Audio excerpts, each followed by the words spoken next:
Je vous disais que nous allons rapidement réviser les secrets de la réussite du roi Salomon. Qui est ce roi Salomon? Le pasteur a pris du temps pour pouvoir nous expliquer le personnage de Salomon. Salomon était le fils du roi David. Sa maman s'appelle...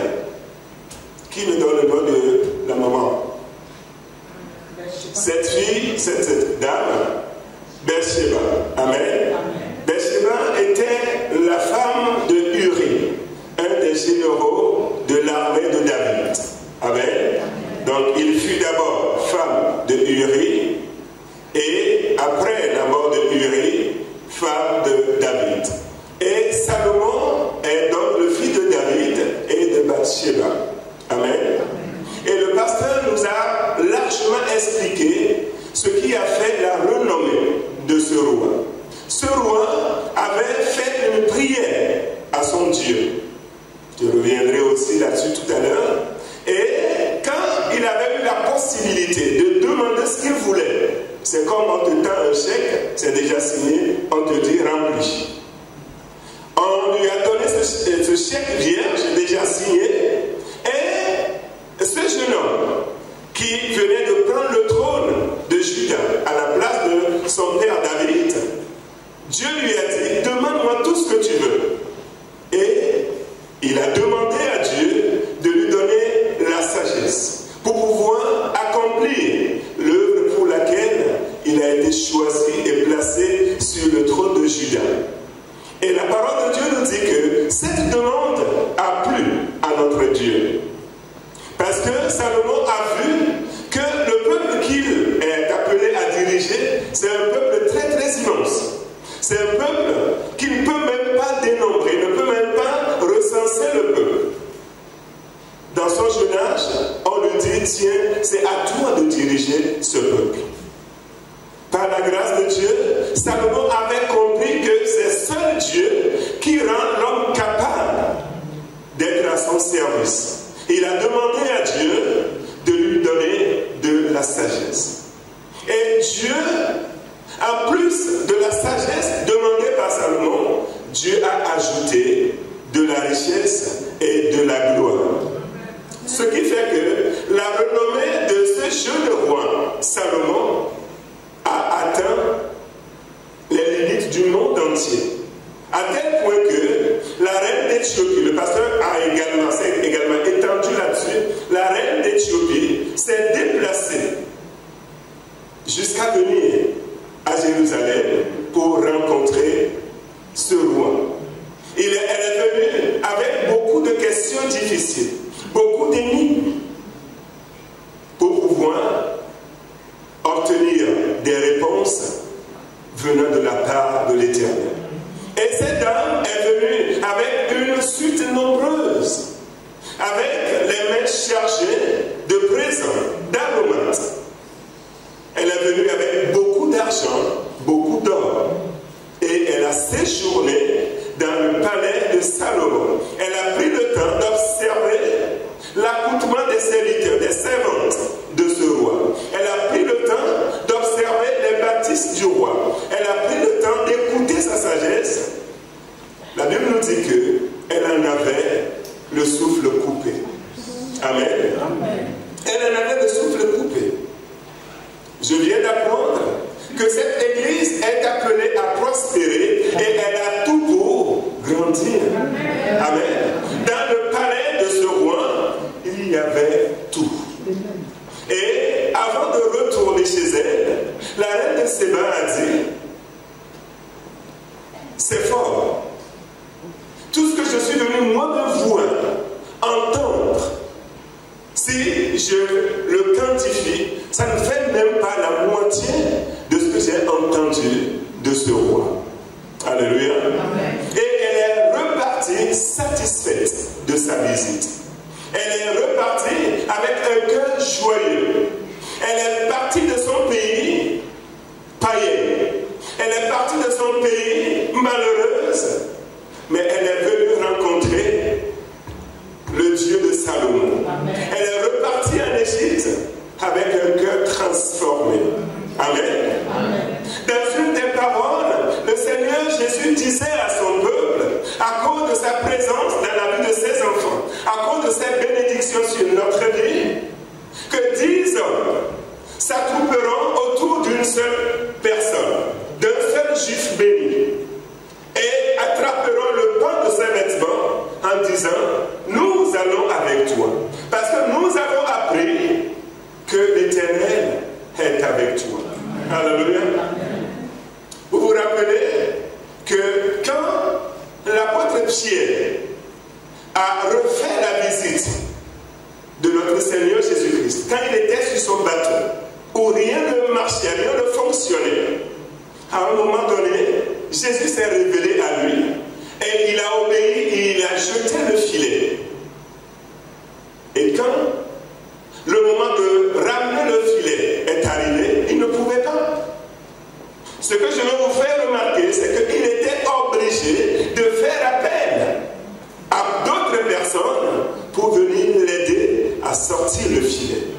Quand la main de l'Éternel est sur quelqu'un, quand la bénédiction de notre Père est sur quelqu'un, ne vous inquiétez pas.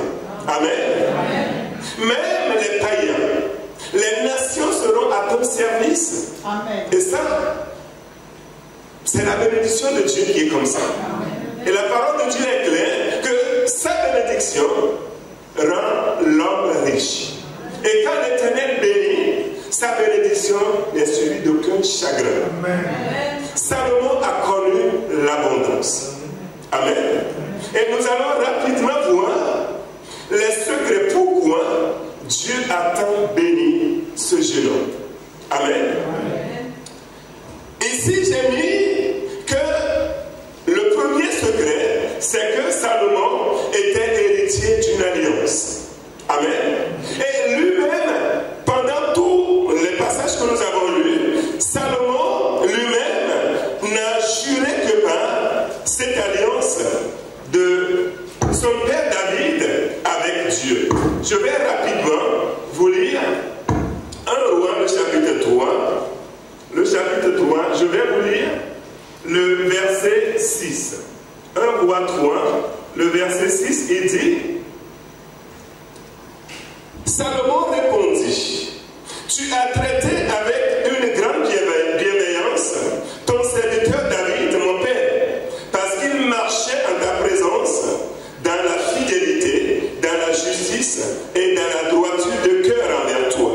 Tu lui as conservé cette grande bienveillance et tu lui as donné un fils qui est assis sur son trône comme on le voit aujourd'hui. Alléluia. Amen. Et le prophète Jérémie s'est fait beaucoup plus explicite quand il parlait de l'alliance que Dieu avait traitée avec son serviteur. La parole de l'Éternel fut adressée à Jérémie en ces mots. Ainsi parle l'Éternel, si vous pouvez rompre mon alliance avec le jour et mon alliance avec la nuit, en sorte que le jour et la nuit ne se voient plus en leur temps, alors aussi mon alliance sera rompue avec David, mon serviteur, en sorte qu'il n'y aura point de fils régnant sur son trône. Et mon alliance avec les Lévites, les sacrificateurs qui font mon service. De même qu'on ne peut compter l'armée des cieux, ni mesurer le sable de la mer, de même je multiplierai la postérité de David, mon serviteur, et les Lévites qui font mon service. Amen. Amen. Donc, Salomon ne jurait que par l'alliance que Dieu avait faite avec son père. Il sait que de lui-même, il ne mérite absolument rien. Mais la grâce de Dieu a fait que ce jeune homme a hérité d'une alliance. Il est le descendant d'un père qui a aimé Dieu. Il est le descendant d'un papa qui a été juste et droit avec le Dieu qu'il a servi. Et aujourd'hui, le jeune Salomon est en train de bénéficier de l'alliance que Dieu a faite avec son père David. Et il ne le cache pas, il le dit à Dieu. Amen. Amen. Et Dieu est allé jusqu'à dire, j'ai une alliance avec les étoiles J'ai une alliance avec le soleil et personne ne pourra rompre cette alliance. Quand il fait jour, la nuit disparaît. Le jour vient. Le soleil se lève. Et ça, c'est une alliance entre Dieu et ses créatures.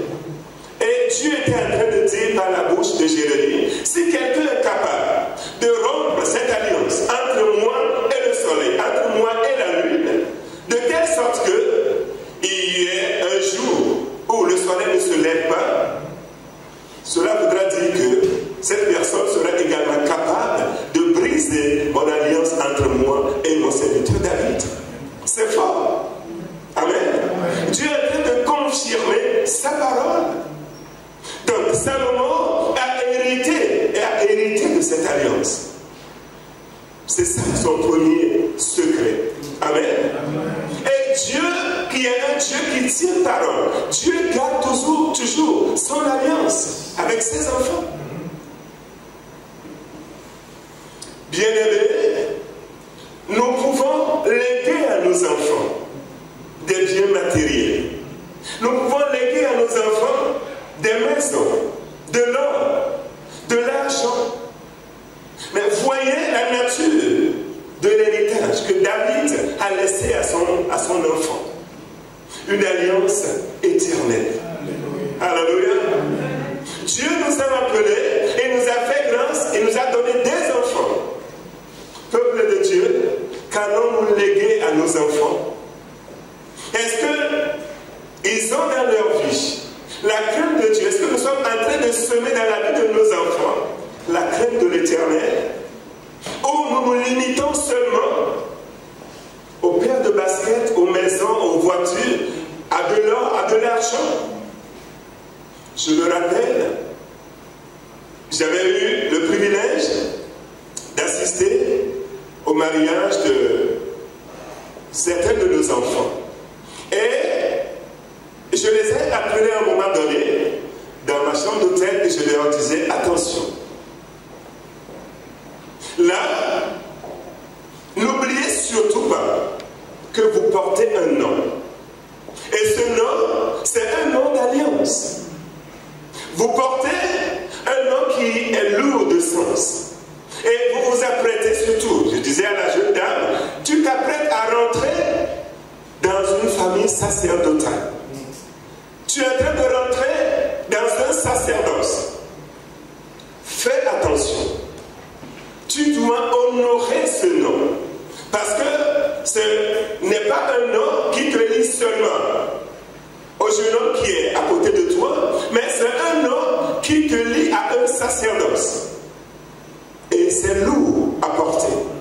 Donc tu as intérêt, par la grâce de Dieu, à honorer ce nom jusqu'au bout.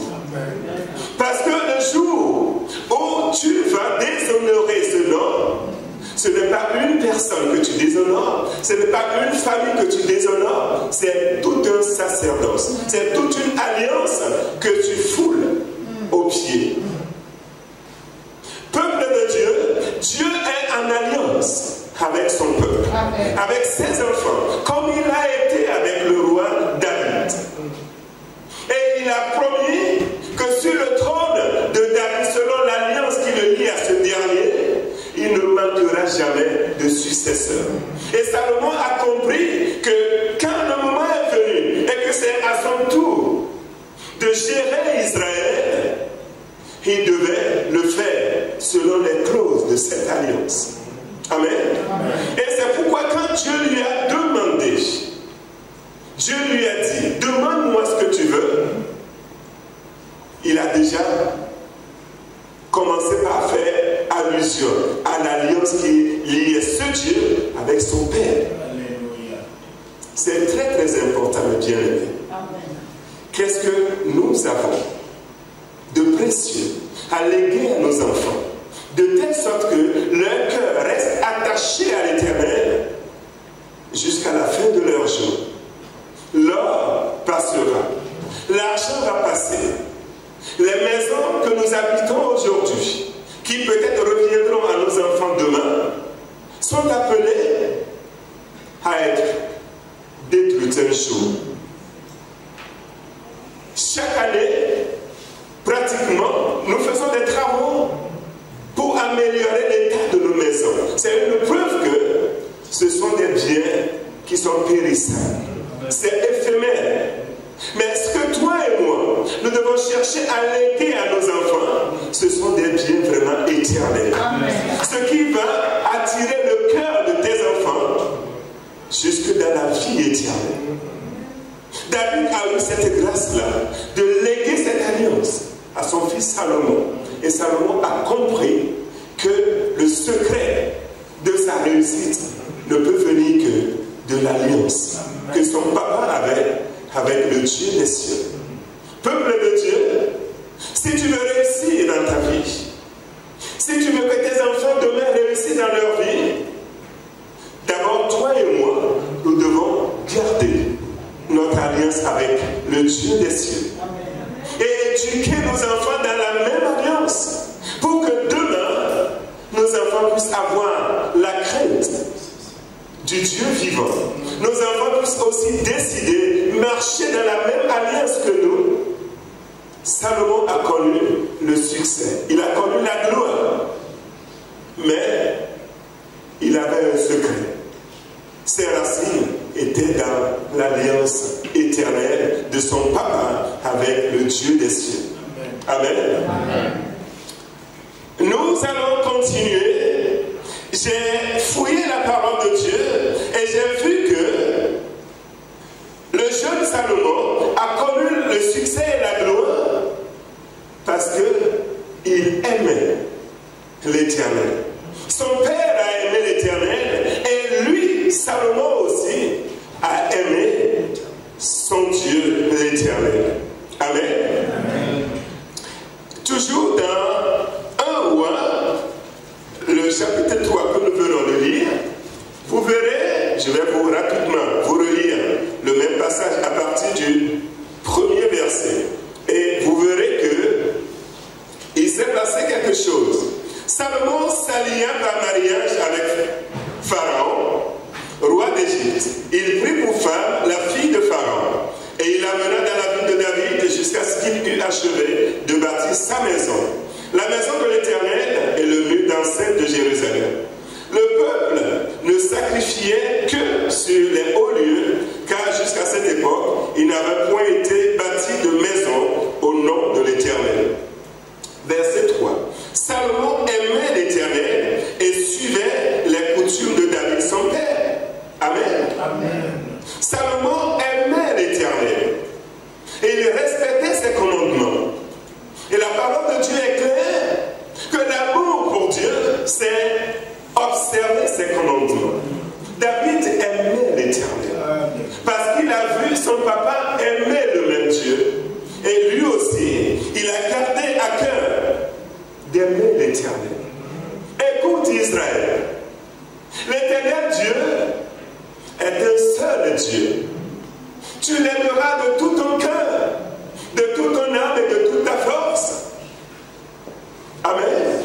C'est ce que Moïse a proclamé au peuple d'Israël. Aimer l'Éternel. Est-ce que nous aimons l'Éternel? Amen. Et quand on aime Dieu, la parole de Dieu nous dit que nous devons observer, respecter ses commandements. Et puisque Salomon a compris ce secret, le Dieu de son papa ne l'a pas abandonné. Amen. Amen. Le Dieu d'Israël était avec Salomon. Pourquoi? Parce qu'il aimait l'Éternel et il gardait ses commandements. Amen. Amen. Nous allons faire vite parce que j'aimerais qu'on prie avant de partir d'ici. Le troisième secret, c'est que Salomon était généreux vis-à-vis de son Dieu, généreux vis-à-vis du peuple qu'il conduisait. Amen. Amen. Toujours dans 1 Roi, le chapitre 3, je vais vous lire les versets 4 et 5. Le roi se rendit à Gabaon pour y sacrifier, car c'était le principal des hauts lieux. Salomon offrit 1000 holocaustes sur l'autel. À Gabaon, l'Éternel apparut en songe à Salomon pendant la nuit et Et Dieu lui dit, demande ce que tu veux que je te donne. Amen. Vous voyez, la terre qu'occupaient les enfants d'Israël, c'était Canaan. Et cette terre était occupée auparavant par des païens. Vous entendez parler de hauts lieux. Et les païens avaient l'habitude de sacrifier sur les montagnes, sur des collines. Et ces endroits s'appelaient les hauts lieux. Et puisque on n'avait pas encore construit de maison digne de ce nom, de maison au nom de l'Éternel, les enfants d'Israël continuaient eux aussi d'offrir à l'Éternel sur les mêmes collines. Et cela, au fond de Salomon, ne lui laissait pas un cœur tranquille. Salomon s'est dit, non, il va falloir que je pense à construire un lieu digne de son nom, de ce nom à mon père. Et la parole de Dieu nous dit que il a offert 1000 holocaustes. Amen. Alléluia. Amen. Pourquoi il a pu faire ça? Parce qu'il aimait l'Éternel. Amen. Amen. Et après avoir offert à l'Éternel, vous avez entendu avec moi, Dieu a fait quoi? Il est apparu à Salomon avec une demande étrange. Demande-moi ce que tu veux. Alléluia. Pourquoi? Parce que Dieu était ému de voir un cœur si généreux vis-à-vis de sa personne. 1000 holocaustes. Et je ne sais pas le nombre d'animaux que contenait un seul sacrifice. Mais il en a fait 1, 2, 3 jusqu'à 1000. Alléluia. Juste par amour. Et cela a plu à mon Dieu. Et Dieu a dit à son serviteur, demande-moi ce que tu veux. Amen. Amen. Peuple de Dieu, tout à l'heure j'ai fait allusion à l'apôtre Pierre, je vais encore retourner à cet apôtre. Avant que le miracle de la pêche ne se produise dans sa vie, il s'est passé quelque chose. Pierre avait prêté son bateau à Jésus. Alors qu'il était dans le découragement total, il a travaillé toute la nuit sans rien prendre. Il était en train de laver ses filets en désespoir de cause. Je me dis même que Pierre, ça c'est moi qui le dis, s'est endetté parce que dans son entreprise de pêche, c'était même que les bonnes femmes venaient acheter du poisson chez lui. Des bonnes femmes donnaient de l'argent à l'avance en disant « je réserve le poisson ». Il est allé, il est revenu les mains vides. Il était dans le découragement. Et pendant qu'il préparait son matériel pour rentrer chez lui, voici quelqu'un sur les rives et qui réclame son bateau. Mettez-vous un peu à sa place. Mais avec un cœur généreux, il a donné le bateau. Amen. Et vous connaissez la suite. Son entreprise, le jour-là, a connu une journée extraordinaire. Il était obligé de recruter. Amen. Le jour-là, Pierre a recruté du monde en plus. Peuple de Dieu, si nous voulons que la bénédiction de Dieu abonde dans notre vie, ayons un cœur généreux, aimons l'Éternel, offrons à notre Dieu, et ce Dieu-là, comme il a fait dans la vie de Salomon, il va se laisser voir par ta personne. Amen. Et il te dira, ma fille, mon fils, demande-moi ce que tu veux. Dieu te signera un chèque en blanc et il te le donne. Et c'est à toi de remplir. Alléluia. C'est à toi de le remplir. Aujourd'hui, parler de la prospérité, des gens pensent que c'est un péché. Non. Mais faire de la prospérité votre fonds de commerce dans des églises, ça c'est un péché par contre. Amen. Amen. Il y en a qui n'ont pas été appelés, mais qui font du christianisme du commerce et qui passent toute leur vie à parler de prospérité. Ça, c'est un péché. L'or et l'argent appartiennent à mon Dieu. Je suis son enfant et l'or et l'argent font partie de mon héritage. Donc, quelque part, je suis en droit de parler de prospérité, de réclamer des richesses pour facilement faire l'œuvre de mon Père. Je disais à quelqu'un dans la semaine que j'ai aucun doute. Le Dieu qui m'a fait la promesse, il est fidèle. Amen. Et je ne veux pas que Dieu me bénisse pour que j'ai des gratte-ciels, pour que je sois compté parmi les 5, les 10 hommes plus riches de la planète. Amen. Mais je veux que l'œuvre de Dieu soit faite. Amen. Ça fait combien d'années que nous parlons d'acheter une salle? Nous avons besoin d'argent. Amen. Si toi tu n'en as pas besoin, moi je ne le cache pas, j'en ai besoin. Amen. J'ai besoin que Dieu te bénisse pour que tu puisses investir dans ce ministère. Nous avons besoin que des femmes, des hommes qui s'éloignent du royaume des cieux soient gagnés. Et pour ça, il nous faut des moyens. Et ça me fait mal que les moyens dont toi et moi nous avons besoin se retrouvent dans la poche des païens. Il est grand temps qu'il y ait un transfert de ces biens vers la maison de Dieu. Alléluia.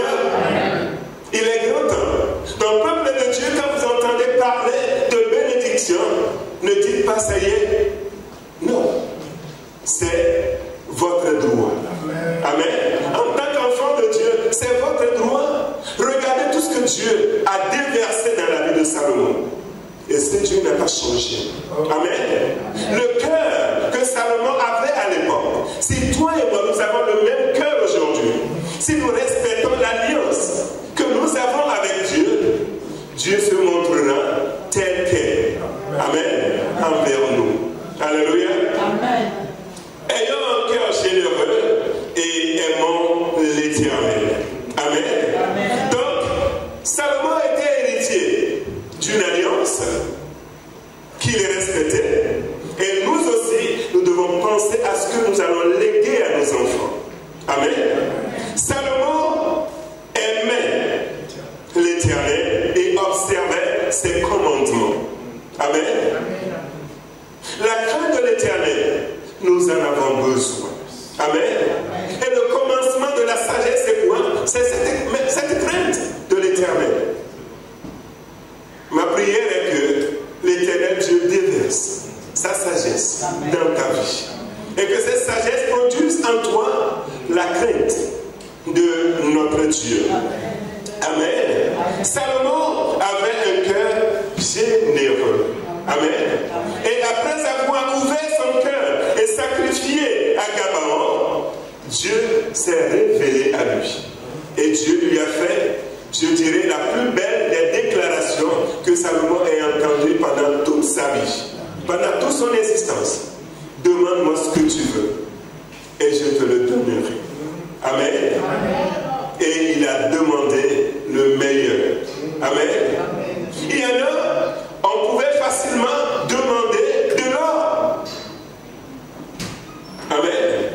Il a préféré saisir la main de celui-là à qui appartient l'or et l'argent.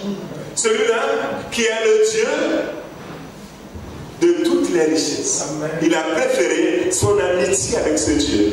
Et il sait que en se liant d'amitié avec ce Dieu, au nom de l'alliance, tout ce qui appartenait à ce Dieu lui revenait de droit. Amen. Alléluia. Amen. Si tu es ici, tu m'entends parler de bénédiction, ne saute pas tout de suite de joie, mais saisis d'abord le Dieu de la bénédiction. Amen. Saisis d'abord la personne de notre Seigneur Jésus-Christ. Saisis d'abord l'arbre et le fruit te reviendra de toi. Alléluia. Deviens enfant de Dieu. Aie l'assurance de ton salut. Ainsi, en tant qu'héritier, tu ne manqueras absolument de rien. Amen. Amen. Le dernier secret, il y en a. Mais j'ai choisi 4. Le 4e secret de Salomon, Salomon était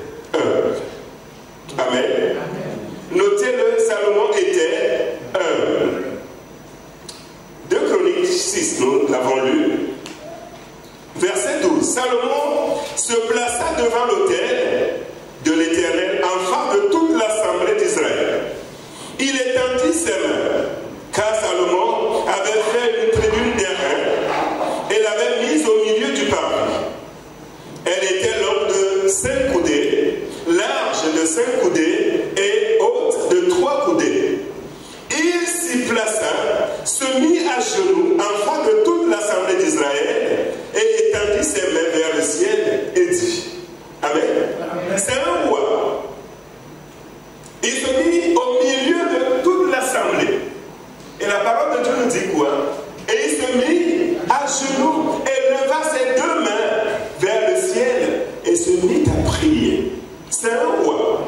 Et ça aussi, il a appris de son papa. Alléluia. La parole de Dieu nous dit que le roi David, et dans 1 Samuel chapitre 6, qu'il dansa de toutes ses forces. Alléluia. David aussi aimait l'Éternel. Il était aussi humble. Il ne se dit pas, je suis roi, je vais me mettre à danser devant toute cette population, je vais me ridiculiser. Non, de toutes ses forces. La parole de Dieu nous dit quoi? Que David a dansé parce qu'il était dans la joie.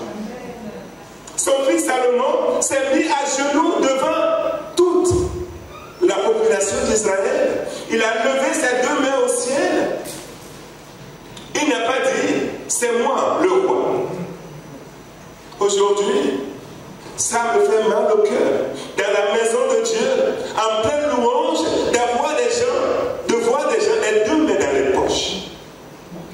Je me dis, est-ce que c'est mes yeux qui ne voient pas bien? En pleine louange, les 2 mains dans les poches. Ah oui. Les 2 mains dans les poches. Alors que on aurait vu la tête du président Macron là, rentrer dans cette salle. Tout le monde, sans qu'on vous le dise, vous allez vous mettre debout. Est-ce que j'ai menti? Je ne pense pas. Non. Et vous allez même souhaiter rester debout. Tant qu'il sera là debout ici, vous n'aurez pas le courage de vous asseoir. Et ça c'est vrai. Mais nous sommes devant le roi des rois. Et ça, Salomon l'a compris. Vous savez quoi? Le mot humilité vient de humus. Et humus veut dire terre. Amen. Bien-aimés, prenons conscience que nous ne sommes que de la terre, de la poussière. Dans Genèse 3, le verset 19, Dieu l'a dit que tu es poussière et tu retourneras poussière. C'est pas parce que j'ai mis du coton sur moi que je suis devenu un extraterrestre. C'est pas parce que tu as des diplômes que tu es devenu un extraterrestre. Tu restes quoi? Poussière. Et devant ce grand Dieu, nous devons prendre notre place de poussière. Salomon était humble. Il avait un cœur humble. Il était humble de cœur. Amen.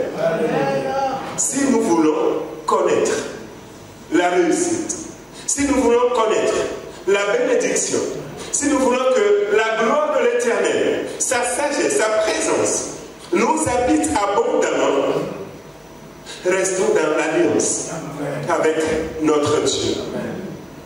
Lions une alliance avec sa parole. Aimons l'Éternel et observons ses commandements. Soyons généreux envers notre Dieu et envers nos prochains également. Et pour finir, bien-aimés, ayons pour parure, ayons pour beauté l'humilité. Amen. L'humilité de cœur. Reconnaissons notre position de poussière et disons-nous que nous ne sommes absolument rien.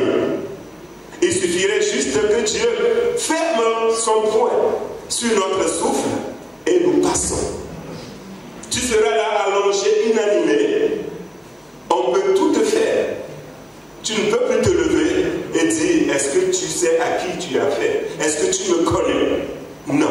Pourquoi? Parce que ce qui fait de toi un être humain, ton esprit est parti. Amen. Amen. Peuple de Dieu, l'humilité précède la gloire. Celui qui veut s'élever, Dieu dit, je vais le rabaisser. Mais celui qui se rabaisse, Dieu l'élève. Et c'est ce que Dieu veut faire de cette assemblée. C'est ce que Dieu veut faire avec ta personne, avec tes enfants. Nous devons leur inculquer aussi l'humilité. Amen. Amen. Que le Seigneur vous bénisse. Je vous invite à vous tenir debout. Nous allons prier. Et nous allons demander à Dieu. Salomon a demandé un cœur sage. Nous allons demander à rester dans l'alliance avec l'Éternel Dieu. Nous allons demander l'humilité à notre Dieu. Nous voulons